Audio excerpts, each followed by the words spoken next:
kanina. Tinawag yung pangalan. Oo nga eh, parang bibigyan umakit ka sa stage. Lumagan yung ganyan. Our second big placer, Kisses! Ay, yung kayong naman, tatanungin ko lang. Kasi parang maraming nag-agree that you'll be the big winner. Marami rin nagsasabi na parang wala kang career sa showbiz. Ano yung masasabi mo dun sa maraming mga nagbabash din na parang wala ka daw place sa show business? Parang gano'n. Anong masasabi mo dun sa mga basher mo na yun? Siguro, masasabi ko sa mga bashers, hindi naman totoo yung mga sinasabi kasi hindi naman ako nagbabasa ng mga basher. Binabayaan ko lang. Gusto ko lang, happy lang ako palagi kasi pag basahin natin mga basher, talagang malulungkot tayo. Di natin alam, mali sila. May darating na showbiz sa akin. Sino yung gusto mo makatrabaho pag sakaling gusto mo maging actor or gusto nyo maging kasama ng actress ngayon? Siguro yung mga kasama ko. Hindi, yung except sa kanila, yung mga artista. Yung mga artista natin. Oo, may pangarap ka bang gusto mo makatrabaho? Siguro yung idol ko na actor si Coco Martin. Possible. Sa babae. Sa babae. Sa babae. May sila isa sa'yo. Marami kasi siguro kung sino man yung mga partner ko. Kasi marami. Sino? Hindi kayo papayag. Showbiz. Ay sila. Huwag ka na isa. Gusto mo makapangalan? Maliban. Except kay Kisses. Liza po. Oh, sabi na sila. Bakit sila isa? Siguro po, kung babae po at sa maganda. Last na lang po kay Maymay. May tanong ko lang, kumbaga sigurado you have place sa showbiz eh. Sabi you'll be the next Pokwang, you'll be the next Melay, di ba? So ano masasabi mo doon parang yung pangalan mo dinidikit sa pangalan nila o you want to make your own identity na ikaw si Maymay may sarili ka? Ano masasabi mo doon sa mga basher or yung mga katagahanga mo na you'll be the next Pokwang and Melay? Yung sinabi nila you'll be the next Frankie or sino may mga tao dyan. Masaya ako kasi yung mga sinasabi nilang mga tao, sila yung talagang kilala din dito sa buong Pilipinas. Bakit naman ako, hindi, di ba? Na sobrang mga big star man yun sila. Siyempre, magiging masaya ako kung mag-next ako saya. Pero, ang gagawin ko talaga na hindi naman porket next ako sa kanila, parang siguro gagawin ko rin yung best ko sa showbiz. Parang ako gagawa mismo sa image ko. Sariling pangalan. Oo, sariling pangalan ko. Pero masaya ako, yun yung sinasabi nila. Dahil mga big star po yung mga sinasabi ng pangalan ko. Si Ma'am Mela, tsaka si Ma'am Pokpok. Gusto mo sila makatrabaho? Opo. Sobra. Kasi gusto ko masaya. Gusto ko lang mag-enjoy ng bongga-bongga. Nagtrabaho ka na nga, masaya pa. Yan po. Pero sa tingin ko, mas malalampas sa Maymay.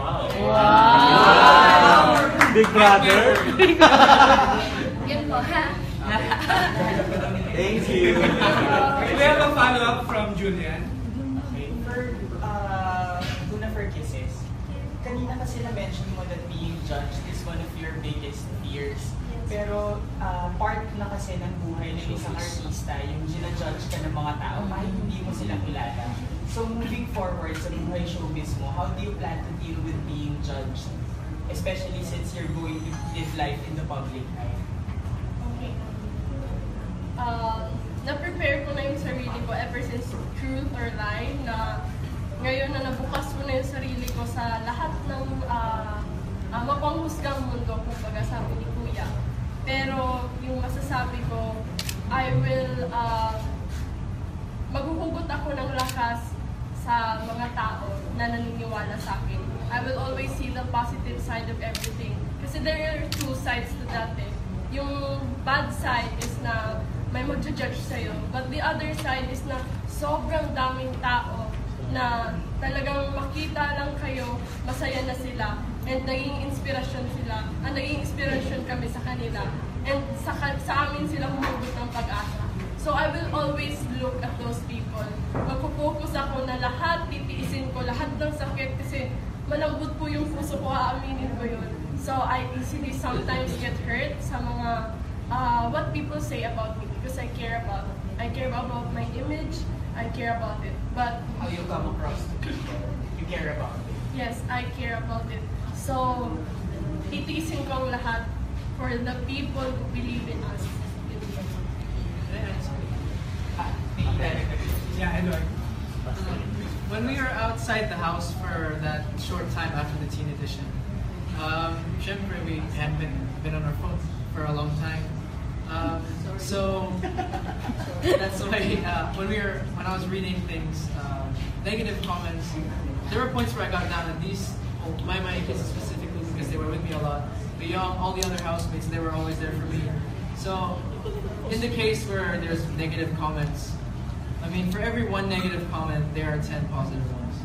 And so I know that every time there's a bad comment from me, these guys will have my back, and I mean, we're all gonna lean on each other. So that's it. There's a reason we got here together. You know? Yeah. So we're gonna keep on having each other's backs to the end. I'm just curious, you said you read a few bad comments that, got to you.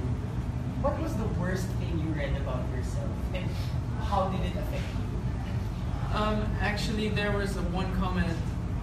It was only a single comment. It wasn't about a topic, but there was one comment where they mentioned my sister.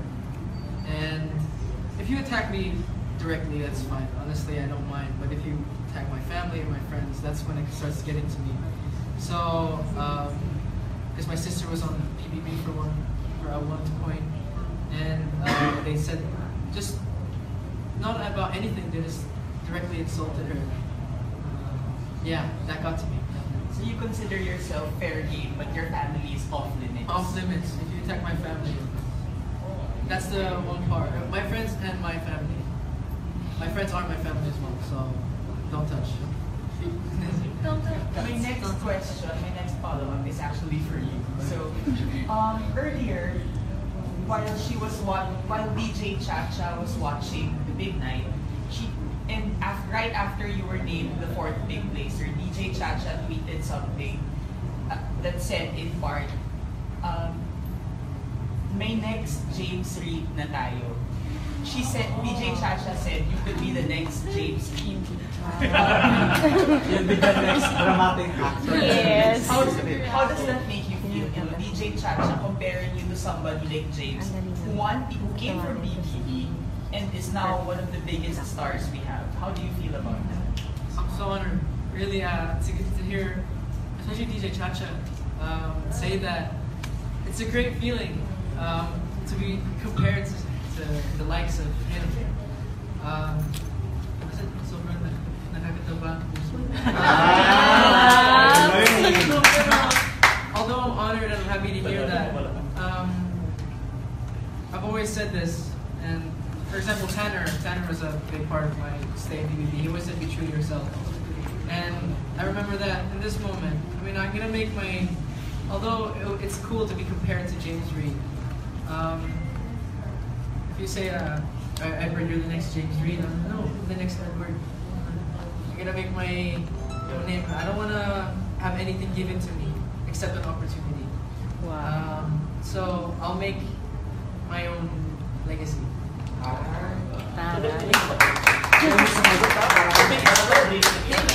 Wala mo Tinalo mo si Kisses. Ito ang nakagawa na rin ng pangalan. We have Rowena Sanchez of Star Cinema Dati. Anong pangalan? Hi guys, congrats sa inyo. Sobrang astig nyo. Napanood namin yung mga episodes. I have to say na smart yung mga bata. So, mas laliman pa natin yung yung tanungan. Kung gaano kayo ka-prepared sa outside world. Doon na natin yung mga sinasabi ng mga tao sa outside world. Halimbawa sa inyo, Kisses and My Man, sobrang close nyo. Pero it comes to pag-build ng career nyo, paano nyo mapapanatiling strong yung friendship nyo kung yung mga tao, pag kumparahin kayo? Bahala sila sa buhay nila. Ayun ko na, parang useless sa akin yung bahala. Siya na nga yung mas maganda, huwag niyo na ako lahitin. Pero talaga, bahala na talaga sa buhay nila kasi mawawala din yan eh. Kasi kung papansinin mo, mas lalo silang maingay. Basta kami, masaya kami. Yun na. Yes, sir. Naging prepared naman kasi na yung pinasukan namin is showbiz. So, there will always be comparison, pero we will always respect their opinions. And maintindihan namin na may iba-iba yung gusto ng mga tao and syempre, susuportahan nila yung gusto nila and may times na i-compare. Pero we always need to thank them still kasi of course, they're supporting us and all. Pero, yung sa aming dalawa, after work, we will always be best friends. So, no matter what, we will always, papakinggan namin yung mga sinasabi ng tao at irerespeto namin. Pero, pag wala ng camera, best friend kami forever. Okay. Para naman sa inyong apat, syempre yung mga fans, may mga nag-ship na dun sa mga housemates.